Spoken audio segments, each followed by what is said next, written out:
Surat Paulus kepada jemaat di Efesus, pasal 5 ayat 1-21, hidup sebagai anak-anak terang.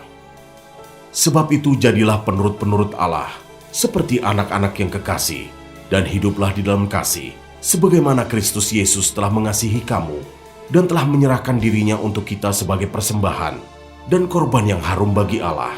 Tetapi percabulan dan rupa-rupa kecemaran, atau keserakahan, disebut saja pun jangan di antara kamu, sebagaimana sepatutnya bagi orang-orang kudus.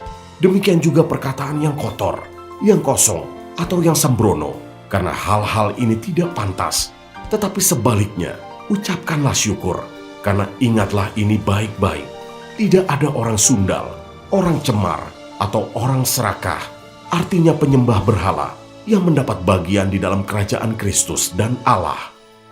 Janganlah kamu disesatkan orang dengan kata-kata yang hampa, karena hal-hal yang demikian mendatangkan murka Allah atas orang-orang durhaka.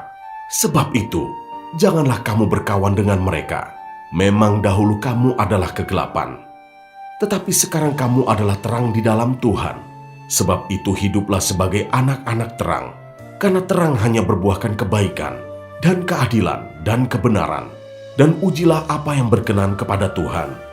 Janganlah turut mengambil bagian dalam perbuatan-perbuatan kegelapan yang tidak berbuahkan apa-apa, tetapi sebaliknya telanjangilah perbuatan-perbuatan itu. Sebab menyebutkan saja pun apa yang dibuat oleh mereka di tempat-tempat yang tersembunyi telah memalukan. Tetapi segala sesuatu yang sudah ditelanjangi oleh terang itu menjadi nampak. Sebab semua yang nampak adalah terang. Itulah sebabnya dikatakan, bangunlah hai kamu yang tidur, dan bangkitlah dari antara orang mati, dan Kristus akan bercahaya atas kamu. Karena itu, perhatikanlah dengan seksama bagaimana kamu hidup. Janganlah seperti orang bebal, tetapi seperti orang arif, dan pergunakanlah waktu yang ada, karena hari-hari ini adalah jahat. Sebab itu janganlah kamu bodoh, tetapi usahakanlah supaya kamu mengerti kehendak Tuhan. Dan janganlah kamu mabuk oleh anggur, karena anggur menimbulkan hawa nafsu. Tetapi hendaklah kamu penuh dengan roh, dan berkata-katalah seorang kepada yang lain dalam mazmur, kidung puji-pujian, dan nyanyian rohani. Bernyanyi dan bersoraklah bagi Tuhan dengan segenap hati. Ucapkanlah syukur senantiasa atas segala sesuatu dalam nama Tuhan kita Yesus Kristus kepada Allah dan Bapa kita. Dan rendahkanlah dirimu seorang kepada yang lain di dalam takut akan Kristus.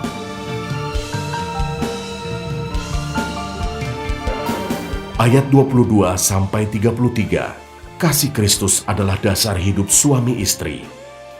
Hai istri, tunduklah kepada suamimu seperti kepada Tuhan, karena suami adalah kepala istri, sama seperti Kristus adalah kepala jemaat. Dialah yang menyelamatkan tubuh. Karena itu sebagaimana jemaat tunduk kepada Kristus, demikian jugalah istri kepada suami dalam segala sesuatu. Hai suami, kasihilah istrimu, sebagaimana Kristus telah mengasihi jemaat dan telah menyerahkan dirinya baginya, untuk menguduskannya, sesudah ia menyucikannya dengan memandikannya dengan air dan firman, supaya dengan demikian ia menempatkan jemaat di hadapan dirinya, dengan cemerlang tanpa cacat, atau kerut, atau yang serupa itu, tetapi supaya jemaat kudus dan tidak bercela. Demikian juga suami harus mengasihi istrinya, sama seperti tubuhnya sendiri. Siapa yang mengasihi istrinya, mengasihi dirinya sendiri, sebab tidak pernah orang membenci tubuhnya sendiri, tetapi mengasuhnya dan merawatinya, sama seperti Kristus terhadap jemaat.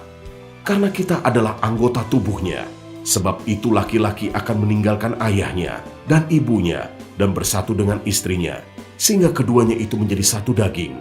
Rahasia ini besar, tetapi yang aku maksudkan ialah hubungan Kristus dan jemaat. Bagaimanapun juga, kamu masing-masing berlaku. Kasihilah istrimu seperti dirimu sendiri, dan istri hendaklah menghormati suaminya.